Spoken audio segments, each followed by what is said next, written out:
It's the day after New Comic Book Day. Let's take a deep dive in what I picked up. Hi, this is James for Read More Comics. Just shameless plug. If you like my content, enjoy hearing me ramble on about comic books, please do like, share, subscribe, hit the bell in the corner so you get notifications every time I post new content.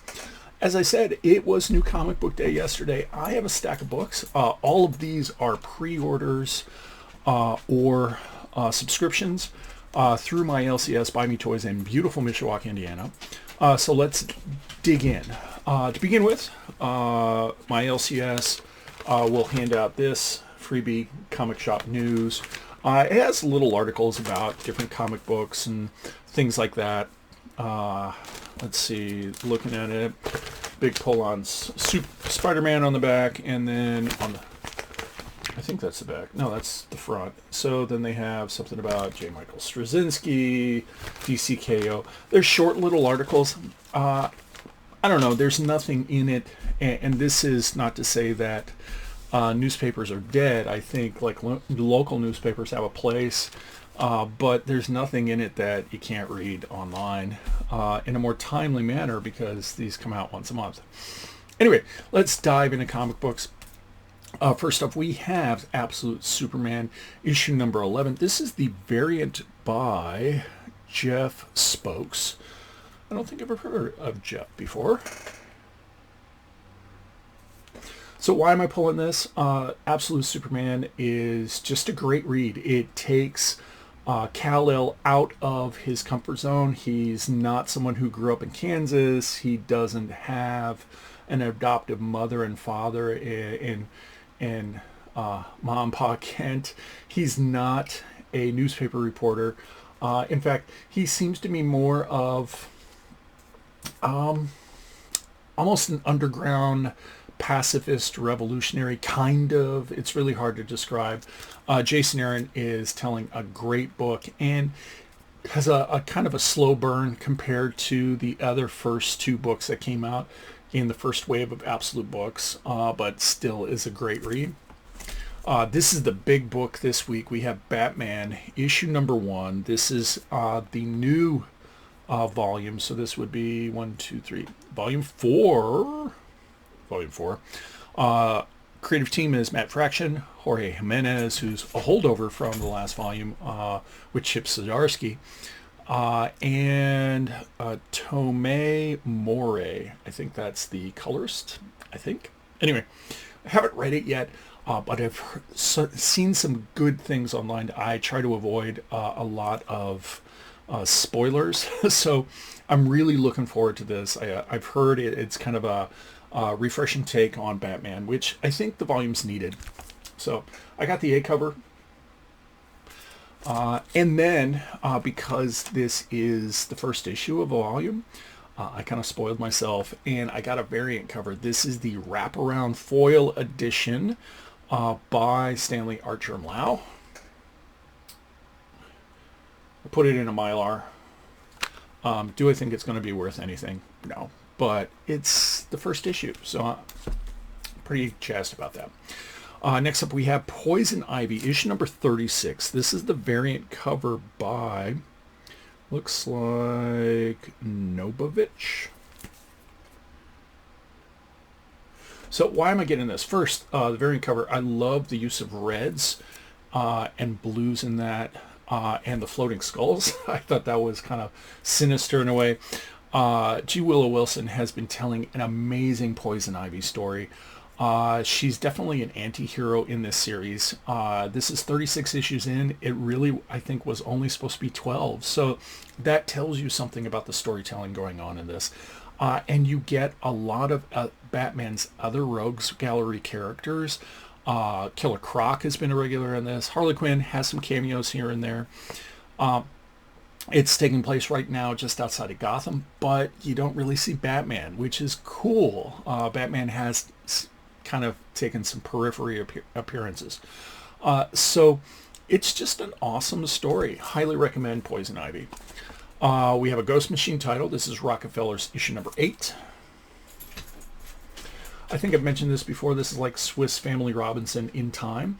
I chose this cover. This is a variant cover. It wasn't originally my order because I like the use of purples in the background that attracted my eye, and kind of the anatomy. We got a brain with eyes, so I thought that was cool.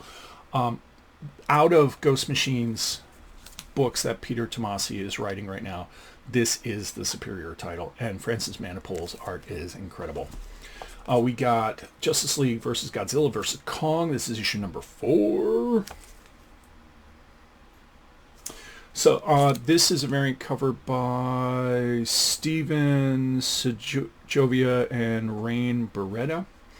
Why am I pulling this book right here? I love the MonsterVerse crossover with DC. This one seems to be a little bit more, and you can see this on the cover, a little bit more Suicide Squad focused than the original. And the original I thought was a little bit more fun, where this is focusing too much on people, not enough on the Titans. It has a very different feel, and makes sense because it's a MonsterVerse crossover rather than over Marvel. That's a Toho book, Toho crossover, so you're just getting Godzilla and some of those. Very different feel. Next up is G.I. Joe issue number 320. This is a nostalgia itch. I grew up in the 80s, watched G.I. Joe, and this really is, and Larry Hama has been writing G.I. Joe for, what is it, we're looking at 40 years now. He gets the title, and I got this book honestly just because of that itch. It connects with me, and seems to be an adult successor to that 80s cartoon. We have another Ghost Machine title. This is a Hyde Street Story spinoff called Sisterhood. This, I think, is supposed to be a 5-issue miniseries. This is... I haven't read the last 2 issues, so I'm a little bit behind. Hyde Machine is the kind of horror arm of the Ghost Machine books. It's more of a Twilight Zone-esque type thing. Sisterhood has been a really good read in the first issue. Loved it. And this was not my original pre-order. I swapped out my pull because of just the cover art. I love kind of this down here, and we have another one over here. I'll put the author, the cover artist's name right down there. I don't remember who she is. This is another nostalgia. We have, let's see, Star Trek Red Shirts. This is issue number 2. Yeah, it's issue number 2. This is the variant Starfleet recruitment poster cover, which I thought was really cool.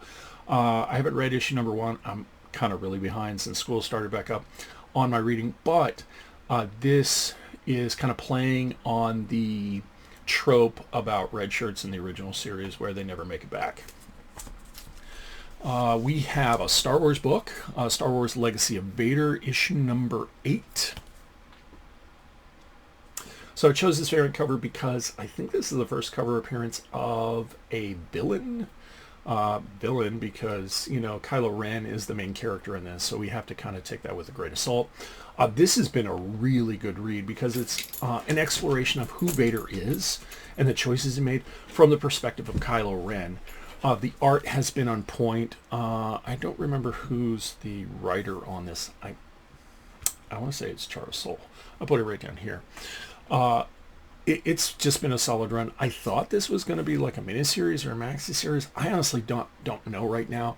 I think this is enriching the kind of Kylo Ren mythos beyond the sequel movies, which I don't think really took advantage of all the potential. And then we have 2 bigger purchases. We got Savage Sword of Conan, issue number 10. This is the Mike Mignola cover. If you're a fan, you can recognize this. Another nostalgia itch. Well, I love Conan, but this is on newsprint, so that's kind of cool. It's an anthology book, and it seems sometimes, and we can see this right here with Scourge of the Serpent, it ties into the Titan continuity. Scourge of the Serpent is an event that's kind of rolling up this fall by Jim Zub. And then last, I got a trade. This was a pre-order. We got Volume 3 of Love Everlasting by King and Charitier. I was talking to one of my LCS owners. Honestly, trade seems to be the better way to read this story. Tom King's one of my favorite writers, and this is an incredibly beautiful story.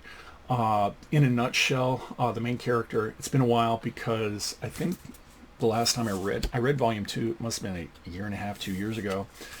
So it's been a while since this has been coming out. The main character, this one right here, she's cursed for some reason to fall in love, and it follows this tragic pattern. When she falls in love, whoever she falls in love with, they die. And then she's kind of reborn, because I think she dies. I don't remember. Anyway, so it keeps following this pattern. There's some sort of mystery behind it. Awesome story. The art is incredible. It kind of gives me vibes similar to Michael Cho or Chris Samnee, which I love both of their work. All right, so there you have it. That's my polls for the week.